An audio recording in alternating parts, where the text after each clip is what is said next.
I was a successful professional with a stable career when I filed for divorce. I had financial independence, career security, and I thought I was prepared. I was completely wrong. The mistakes I made in those first 90 days cost over $15,000 and almost a year of my life. Hi, I'm Geeta Vimparala. I'm a divorce and transition coach for professional women, and today I'm doing something very vulnerable. I am sharing the biggest 5 mistakes I made during my own divorce. Not because I'm proud of them, but because even if one of you can avoid what I went through, this video is worth it. And here's what nobody tells you. Being successful and educated doesn't protect you from these mistakes. In fact, it can make you more vulnerable. Let me show you what I mean. Before I share these mistakes, I need you to understand where I was mentally. I was a high-achieving professional woman who prided herself on being smart, independent, and in control. I had a comfortable income, savings, and a solid career. I thought divorce would be straightforward. We'd split things fairly, sign papers, and move on. No, that's not what happened. And the reason I'm being transparent about my professional success isn't to brag. It's because I want you to understand that career stability doesn't equal financial protection during divorce. I had money in the bank, I had a 401k, I had assets, but I didn't have a plan. And that's where these 5 mistakes came from. Mistake number 1. I didn't document our finances until after I told my husband I wanted a divorce. This was catastrophic. Here's what happened. The moment I said the word divorce, things changed. Bank statements became harder to access. Passwords mysteriously stopped working. Documents that were somewhere in the office suddenly couldn't be found. I'm not saying your spouse will do this, and I didn't expect mine to behave this way. He was probably hurt, scared, and people don't think clearly when they're in pain. But here's what I should have done. For 3 months, yes, 90 days before that conversation, I should have been quietly doing a few things, such as photographing every bank statement, downloading retirement account statements, taking pictures of property deeds, documenting all credit cards, their statements, and recording income information for both. And all this not to be sneaky or vindictive, but to protect myself. Because here's the truth. Once you say divorce, you are in a legal process. And in legal processes, documentation is everything. I ended up spending close to $6,000 in attorney's fees just to subpoena records I could have photographed for free. $4,200 because I waited. One of my clients learned from my mistake. She spent 60 days quietly documenting everything. When she filed, she had a complete financial picture. Her attorneys said it saved her at least $5,000 in discovery costs. If you are even thinking about divorce, start documenting today. Not tomorrow, but today. Mistake number 2, trusting verbal agreements. In this case, it actually wasn't me, it was one of my clients. During one of the calmer moments in her separation, she and her husband agreed they'd keep their own retirement accounts. It sounded totally fair. They both worked, they both contributed to their own plans, so it seemed simple. But that one verbal agreement ended up costing her over $40,000. Here's what happened. She didn't realize that in our state retirement accounts earned during the marriage are considered marital property. It's not about whose name is on it, it's about what was earned while you were married. They didn't write anything down. They didn't have their attorneys look it over. They just agreed. Now, months later, when they got to the legal paperwork, his attorney said, "That's not how retirement accounts work." And just like that, she owed him half of the growth in her account. Money she thought was hers. She wasn't trying to be naive. She genuinely believed they were doing the right thing and keeping things peaceful. But here's the hard truth. Verbal agreements don't mean a thing in divorce. If you agree on something, anything, make sure it's written down, it's dated, signed by both of you, and reviewed by your attorney. Not his, not ours, but yours. Because even with the best intentions, people remember things differently. And in divorce, those differences can get very expensive.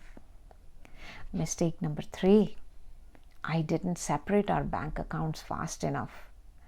This one still makes me angry at myself. We had a joint checking account where all of my paycheck and part of his were deposited. We had it for years. It felt weird to close it. I didn't want to come across as hostile or distrustful, so I left it open. A week after divorce was filed, I checked the account. Most of the money was gone. Was it illegal?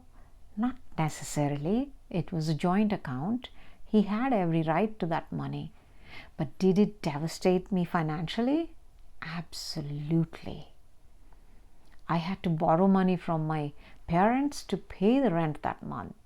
I was a grown woman with a professional career and I had to ask my parents for help. Here's what I should have done the day I decided to divorce. Opened a new bank account in only my name. Should have had my paycheck deposited there and transferred half the joint account balance to my new account. And document everything. I should have documented everything, informed him in writing what I did and why. Not to be aggressive, but to be protected. One of my clients did exactly this. Her husband was upset initially, but her attorney explained it was standard procedure. She protected $11,000 that she later needed for her security deposit and moving costs. If you have joint accounts right now and you are considering divorce, open a separate account this week. You can still be fair. You can still be kind, but you need to be protected.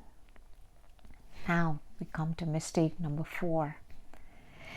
I had no idea how retirement accounts actually worked in divorce. I'm an educated woman. I had a 401k for over a decade, and I didn't understand the first thing about how it would be divided. Here's what I thought. It was my 401k in my name from my job. It's mine. Here's what was actually true. Everything earned during the marriage is marital property, including retirement account growth. But here's where it gets worse. I didn't know about QDROs. A QDRO, which is a Qualified Domestic Relations Order, it's a Qualified Domestic Relations Order. It's a legal document that allows retirement accounts to be split without tax penalties. Without a QDRO, if you withdraw money to give your spouse their share, you pay income tax, an early withdrawal penalty, and you've just destroyed your retirement savings. I didn't get a QDRO drafted correctly the first time. My attorney wasn't a specialist. The retirement company rejected it. We had to redraft it. Another $1,800 in legal fees.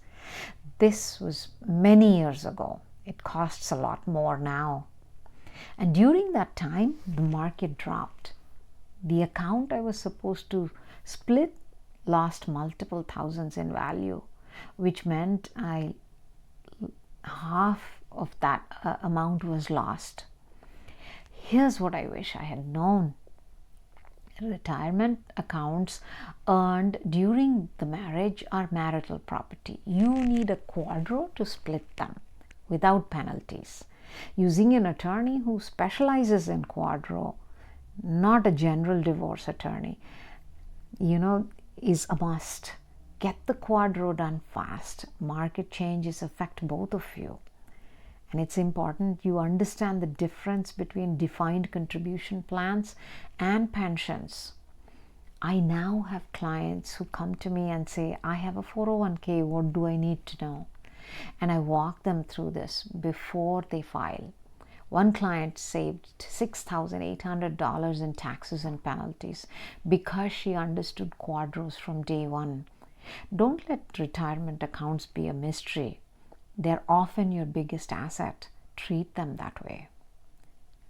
Mistake number 5. This is the one that hurts the most. I must admit, I made decisions from fear instead of facts. I was terrified. Terrified of being alone. Terrified of not having enough money. Terrified of what people would think. Terrified of making the wrong choice. And that fear made me do things that cost me dearly.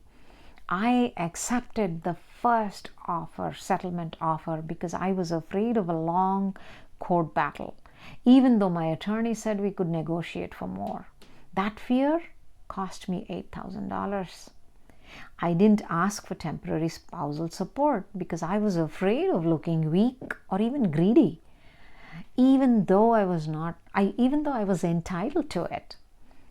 That cost me $1,200 a month for 6 months, $7,200. I rushed through decisions.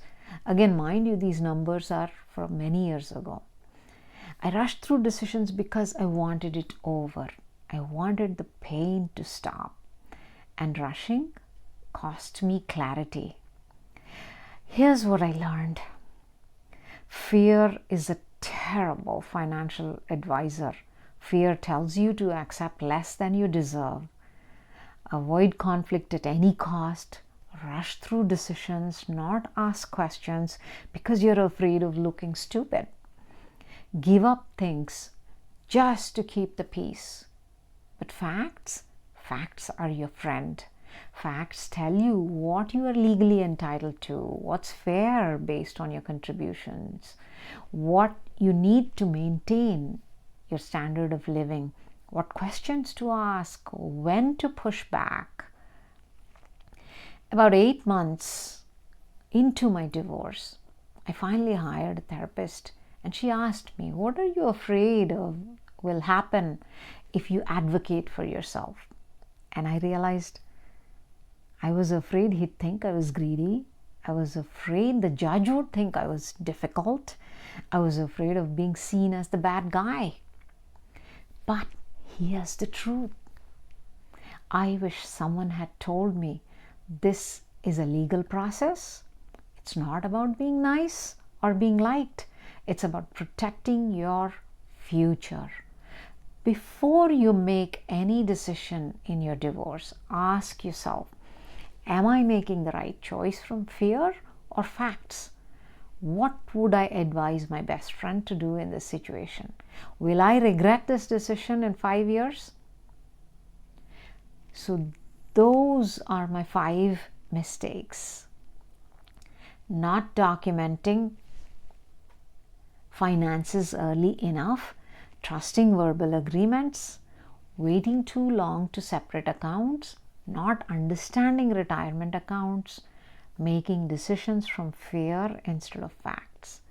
Together, these mistakes cost me a bunch of money, over 15, even close to $30,000. And 8 months, they added 8 months to my divorce process. But here's what I want you to understand. I'm not sharing this information to make you afraid. I'm sharing this to make you prepared. Because the truth is, you can go through divorce and protect yourself. You can be fair and be kind and be strategic. You just need to know what to do. And that's exactly what I'm going to show you in my next video. In part 2, I'm sharing the exact production plan I wish I had had, the step-by-step system I now use with my clients that's helped me, or that's helped them save at least $23,000. I'm going to walk you through that 90-day documentation window and exactly what to gather, how to create financial independence without creating conflict. The asset valuation strategy that prevents you from being shortchanged, how to build your support team before you need them, and the timeline that protects you at every stage. If you don't want to make these mistakes I made, click subscribe right now so you don't miss part 2 when it's out. And listen, if you're watching this and you're scared, I get it. I was terrified too.